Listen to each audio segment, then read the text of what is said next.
Bismillahirrahmanirrahim. Assalamualaikum warahmatullahi wabarakatuh. Waalaikumsalam. Alhamdulillahirabbil alamin. Hamdan katsiran thayyiban mubarakan fihi mubarakan alaih kama yuhibbu rabbuna wa yarda wa la haula wa la quwwata illa billahil aliyyil azim. Allahumma shalli ala Muhammad abdika wa nabiyyika wa rasulika nabil ummi imaman muttaqin wa qa'idul mujahidin wa da'iyan ila Allah bi idzni basira wa sirajan munira. Rabbi shrah li sadri wa yassir li amri wa hlul 'uqdatam min lisani yafqahu qawli. Subhanaka la ilma lana illa ma 'allamtana innaka antal alimul hakim wa innaka antal alimul ghuyub. Radina billahi rabba wa bil islami dina wa bi Muhammadin nabiyya wa rasulah. Rabbi zidna ilma warzuqna fahma bi rahmatika ya arhamar rahimin. Alhamdulillah, segala puji milik Allah Subhanahu wa taala. Dengan limpahan karunia dan kebaikannya, Allah Subhanahu wa taala izinkan kita untuk menjadi salah satu di antara sekian hambanya yang menyambut seruan dakwah ilallah. Semoga setiap langkah kaki kita menuju tempat ini Allah nilai sebagai tambahan pahala kebaikan dan kemuliaan kita kelak di akhirat, serta Allah jadikan penghapus atas dosa-dosa dan kesalahan yang telah kita perbuat. Salawat dan salam semoga senantiasa tercurah kepada tauladan kita Nabi Muhammad SAW, qudwatun hasanah kita, sebaik-baik contoh bagi kehidupan kita, baik berumah tangga, baik sebagai pemimpin, baik sebagai seorang ulama dan lain sebagainya. Ini masih agak bingung tadi, kira isi kecil Anda, taunya agak semi-semi hutan gini ya. Ya. Sekolah apa tadi? Sekolah kebun, sekolah alam ya, sekolah alam. Ini bukan yang Ciganjur ya? Sekolah Ciganjur ini? Bukan ya? Hah? Narogong. Rawakopi. Hah? Rawakopi. Rawakopi. Oh iya. Ya, inilah hasil dari dakwah kita, muncul alternatif kreatif yang luar biasa ya. Sekolah alam dan mungkin sekolah Islam lainnya. Bismillahirrahmanirrahim. Hari ini kita akan bicara tentang saksiyah Islamiyah. Tapi nanti saya tidak akan bicara detail seperti apa sih saksiyah Islamiyah itu. Jadi nanti selepas materi ini kita akan definisikan, antum akan definisikan sendiri sebetulnya saksiyah Islamiyah itu nanti ujungnya akan seperti apa. Saya akan bicara lebih kepada sesuatu hal yang pokok, yang dengan hal yang mendasar itu semoga kita bisa berbuat lebih banyak lagi.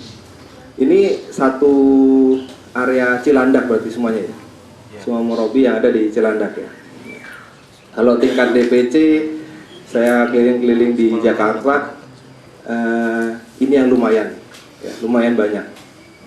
Kalau ahwatnya ahwatnya banyak, kalau ikhwannya sama. Di mana-mana ikhwannya kayaknya memang ya sedikit gitu ya. Karena ikhwannya kan termasuk mau qalilan ma tashkurun. Sebagian yang kecil yang bersyukur, yang kecil ya. Sebanyak ya. Karena sampai sahabat Rasul itu Abu Bakar atau Umar saya lupa, itu saking banyaknya ayat di Al-Quran yang menyebutkan qalilan ma tashkurun, qalilan ma yatafakkarun dan seterusnya, beliau sampai berdoa, ya Allah masukkanlah aku ke dalam golongan yang sedikit ya. Karena memang sedikit di antara hamba-hamba Allah yang masuk surga dan mendapat ridhonya. Nah, sebelum saya mulai, saya ingin mulai dengan sebuah pertanyaan sederhana. Kenapa kita berdakwah? Kira-kira ada yang bisa ngasih masukan nggak? Kenapa kira-kira kita berdakwah? Di Ikhwannya ada yang mau masukan? Kenapa kira-kira berdakwah? Iya. Nama. Pertama. Assalamualaikum warahmatullahi wabarakatuh. Waalaikumsalam. Pertama, saya menikmati dakwah itu karena dengan berdakwah itu kita bisa mendapatkan banyak kebaikan dari Allah, malaikat, dan juga semua benda-benda yang ada di dunia ini yang mendoakan kepada orang-orang yang mengajarkan manusia pada kebaikan. Di samping itu memang perintah dari Allah Subhanahu wa taala. Yang di akhwatnya ada nggak ngasih masukan? Kenapa kira-kira berdakwah? Jangan-jangan ini berdakwah tapi kenapa dakwah? Disuruh murabi gimana mau lagi ya? Gimana? Kira-kira apa?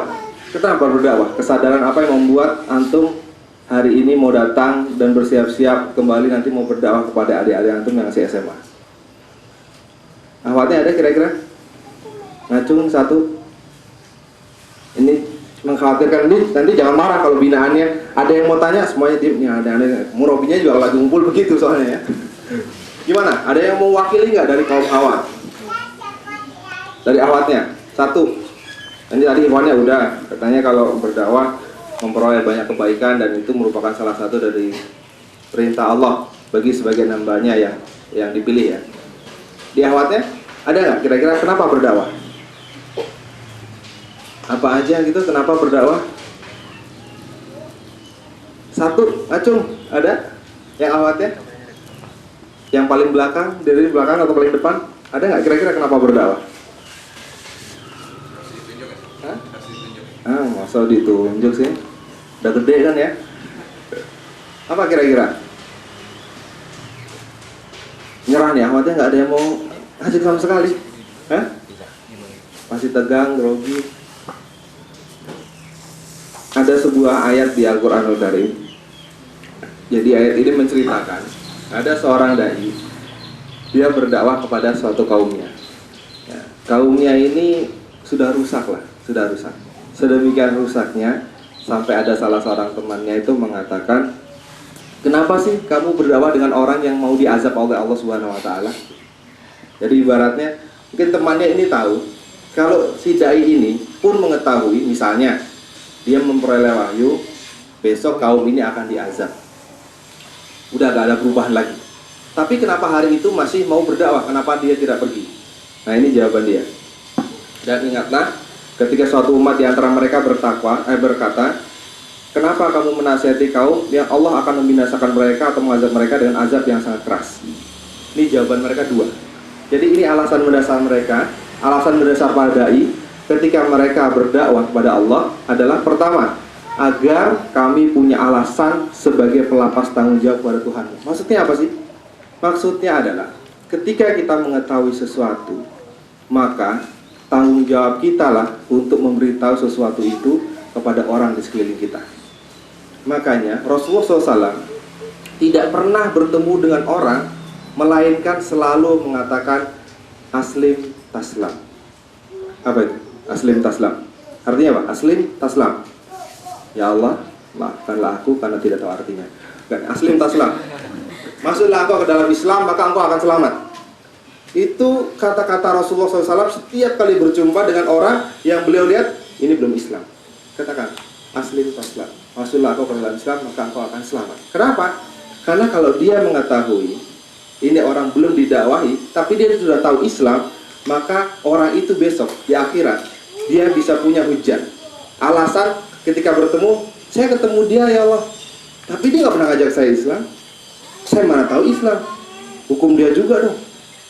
Nanti situasinya karena yaumil hisab itu, yaumatu bila sarair, ketika hari semua dibuka semua aib, ya, hari tidak ada lagi pertolongan kecuali pertolongan Allah, semua ingin selamat karena apa? Tinggal pilihannya dua, akan surga atau neraka. Jadi semuanya akan membela dirinya, hatta ibu kita kepada kita kepada ibu kita pun saling menuntut. Karena pilihannya tinggal dua, neraka atau surga. Sehingga apapun yang bisa dijadikan alasan, itu akan dijadikan alasan untuk membela dirinya terbebas dari azab Allah. Kadang ini kita agak lupa. Kita dakwahnya di Indonesia, kemudian digambar-gemborkan betul yang namanya toleransi beragama, sehingga kita lupa mendakwai saudara kita yang non-Islam. Padahal itu pun kewajiban kita juga sebagai seorang hamba Allah. Ada sebuah kisah true story ya. Saya waktu itu ceritain sama Ustadz Islam Tanjung. Dia punya temannya sedang kuliah ke Inggris, kalau nggak salah ke Newcastle atau Manchester gitu. Bukan sekolah bola ya, sekolah biasa aja. Ke sana, kemudian hari pertama ini orang mahasiswa dari kampung. S1, kemudian mau S1-nya mau di sana karena dari kampung bahasa Inggrisnya belum oke-oke banget. Yang penting nekat dulu, dapat beasiswa ada jalan. Nah, sampai di sana dia diajak tur sama pihak universitas. Ya, kalau di UI itu bis kuningnya gitu ya. Di tur ngeliat bis, kebetulan waktu itu bulan Ramadan. Bulan Ramadan diliatin kampus, dia gini-gini. Ya, dia nggak banyak bicara karena emang belum bisa bahasa Inggris banyak ya. Diam, temennya udah ngoceh dia. Sampai akhirnya pas jam makan siang. Sampai jam makan siang, supirnya bilang, "Oke, it's a lunch time. Sudah makan siang, silakan Anda makan." Turun, dia ikut turun. Karena bulan Ramadan dia puasa, dia diam aja. Kemudian kata drivernya, Anda nggak makan kenapa? Dia bingung bahasa Inggris apa? Muslim fasting gitu ya. Muslim puasa. Pun supirnya liatin, Indonesia? Iya, dia bilang itu. Indonesia puasa. Oh iya, memang biasanya mahasiswa Indonesia di sini buat ngirit emang nggak makan siang. Wah, dia ngerti itu bahasa Inggris tapi ngejawabnya dia bingung. Ini gimana nih orang ya? Orang aja nih ngelecehin namanya nih. Dia cuma ngomong gini, oke, wait 1 year, dia bilang gitu. Tunggu setahun lagi. I'll tell you the beauty of Islam. Dia bilang gitu. Tunggu setahun lagi. Kalau bahasa Inggris sudah lancar, buat temuin lagi gitu kan. Nah, setahun lah dia kuliah, ya. Namanya udah kuliah setahun, materinya bahasa Inggris semua, mimpinya pun sekarang sudah bahasa Inggris. Udah mulai pede ya. Dia ingat janjinya dia sama itu supir. Dia ingat, oh iya, dulu Anda pernah punya janji tuh. Setahun lagi nih Anda mau ceritain dia tentang indahnya Islam. Maka dia ke pool bis kampus itu, dia cari itu supir. Nah pas lagi itu ketemu sama supirnya, dia panggil kan. Ketika dipanggil supirnya berbalik badan, wah dia teriak, ahlan wa sahlan brother. Dia kaget, assalamualaikum. Loh ini belum keluar apa-apa kok udah assalamualaikum gitu. Anda ngomong gitu, Anda emang sudah Islam? Iya, saya sudah Islam. Loh kok bisa? Saya belum ngomong apa-apa nih gitu. Saya belum cerita apa-apa kok udah Islam. Sakti kayaknya nih ya gitu kan. Ya akhirnya dia bingung, dia ceritain begini. Anda ingat nggak? What was your last word you said to me? Anda bicara apa? Terakhir kali ke saya waktu itu, kita berpisah. Iya, saya bilang, tunggu setahun lagi, saya ceritakan kepada Anda indahnya Islam. Gitu. Nah, that's the point. Itu poinnya. Ketika Anda bicara itu, saya bingung. Memang Islam ada indahnya. Seingat saya yang namanya Islam itu identik dengan penginjak-injakan hak asasi wanita, pembunuhan, hukum potong tangan dan sebagainya. Karena Anda bicara tentang the beauty of Islam, saya langsung ke perpustakaan. Ke perpustakaan, dia baca tentang Islam. Dan dia tertarik. Dan akhirnya dia ketemu dengan penjaga perpustakaannya yang kebetulan berjilbab. Ya, dia menyatakan masuk Islam sekaligus melamar si penjaga perpustakaan itu. Ya, dia bukan karena Islam, bukan, tapi bukan dapat hidayah. Ini bedanya orang Indonesia sama orang Barat gitu ya. Akhirnya saya masuk Islam. Dia bilang gitu. Coba untuk perhatikan. Dengan sebuah kata yang kita nggak sangka, ternyata kata-kata itu mampu merubah seseorang menjadi Islam. Makanya kalau kata Ustaz Isan aja waktu itu, dia cerita, makanya aneh kalau naik taksi, begitu naik taksi aneh lihat kira-kira ada sopirnya. Ini namanya siapa ini? Petrus gitu kan. Oh, Petrus Kristen gitu kan. Kalau udah namanya Iman gitu kan, oh Iman gitu. Oh Immanuel, saya terusin gitu ya. Panjangnya kali nggak apa-apa. Immanuel, oh ini berarti Kristen. Nah, ini nanti setelah ngobrol, bayar uang taksinya dilebihin dikit, dia bilang sama misalnya Bung Petrus, aslim taslam. Pasti kata Ustaz, pasti itu supir tanya. Kita aslim taslam keluar aja. Nanti dia, Pak, tadi apa? Aslim apa tadi Pak? Oh, ini Bung Petrus masuk Islam. Insya Allah Bung Petrus akan selamat dari azab Allah. Udah tinggalin aja, selesai. Tanggung jawab itu selesai. Nanti perkara dari mobil pasti kepikiran. Kenapa hari ini ada orang yang nyuruh saya masuk Islam? Apakah ini petunjuk dari Yesus supaya saya beralih kan? Nggak tahu lah ya. Pokoknya dia sudah merasakan itu consciousness itu, kesadaran itu sudah lebih dari cukup. Nanti ketika di akhirat dia menuntut antum, kan udah dikasih tahu di taksi. Ingat waktu sebelum tutup pintu, aslim tasam, ente nggak ikut, tuh neraka dah, gitu kan? Selesai tanggung jawab kita. Nah, karena inilah kenapa kita berdakwah. Gitu. Yang penting kita menyampaikan supaya mereka akhirnya bertakwa. Jadi semuanya disebar. Karena itu ingat pidato Rasulullah SAW kepada para sahabatnya di akhir Haji Wada, apa yang beliau katakan? Sudahkah aku sampaikan semuanya? Nah, gitu kan? Kemudian semua mengatakan, sudah ya Rasulullah. 3 kali juga, sudah aku sampaikan, sudah. Baru Rasulullah, ya Allah saksikanlah semua sudah aku sampaikan. Kenapa? Karena yang belum disampaikan itu nanti ada pertanggungjawabannya. Demikian pula ketika kita melihat ke sekolah gitu. Dulu kalau Anda balik ke sekolah, Anda minta alumninya itu penerimaan siswa baru, jangan langsung kemana-mana. Coba duduk dulu, dilihatin itu adik-adiknya. Nah itu semua calon-calon dai, kira-kira antum mau bikin apa sama mereka. Buat merenungkan saja. Satu orang dapat hidayah dari antum akan terus mendapatkan. Nah ini hal pokok yang pertama yang saya sampaikan dulu, kenapa kita berdakwah. Sehingga apa yang sudah kita sampaikan, ini kita bisa melepas tanggung jawab kita nanti di akhir bisa Gak usah dipikir orang itu akan tersinggung, orang itu akan gimana, kecil atau besar, gak usah. Kita nggak ngerti. Seperti tadi si mahasiswa tadi nggak ngerti kalau sekedar ucapan yang sekedar dia lontarkan gitu saja ternyata mampu membawa hidayah bagi seseorang. Ini sekarang orang itu tentu mendapat pasif pahala, ya, bukan hanya pasif income, pasif pahala. Dia diem aja, dia dapat pahala yang mengalir. Kenapa? Karena dia sudah berislam. Ini luar biasanya. Kemudian yang kedua adalah kita harus pahami tentang tabiat dakwah. Tabiat dakwah itu adalah di surat Al-Ankabut ayat 2-3 itu menceritakan, menginformasikan kepada kita yang namanya dakwah itu selalu pasti dan ada yang namanya ujian. Nggak mungkin nggak. Jadi kalau kita berjalan-jalan dakwah kemudian lempeng-lempeng aja, semuanya oke-oke saja, masalah dana nggak ada, pas aneh ngisi semuanya tertarik, aneh ngisi muhasabah semuanya menangis, pokoknya lancar semua, antum nggak merasa pusing dengan dakwah, itu jangan-jangan nggak beres.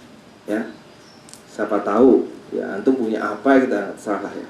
Kayak ada teman ini out of context ya, dia kalau mijit itu enak aja, teman mijit ke siapa aja bisa pas gitu. Kalau kita kan dia kekencengan pas, oh enggak nih pas ini, dia mijit ke siapa aja pas gitu.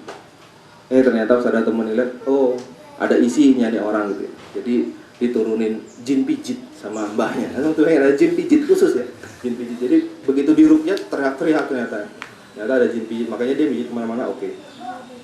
Bukan berarti kok sukses dakwah jangan ada isinya nih jinnya gitu ya. Dulu pernah soalnya pesantren kilat ada yang kesurupan ya, kesurupan kita ini kan wah ini kesurupan ya gitu. Baca ayat kursi, dia baca Yasin. Wah, panjang ini. Kita baca Al-Kahfi, dia baca surat Al-Baqarah. Jadi jinnya lebih Islam ternyata ya, hafalannya juga banyak. Dia minta sebentar aja di orang itu, habis itu keluar sendiri ya, nggak tahu kenapa.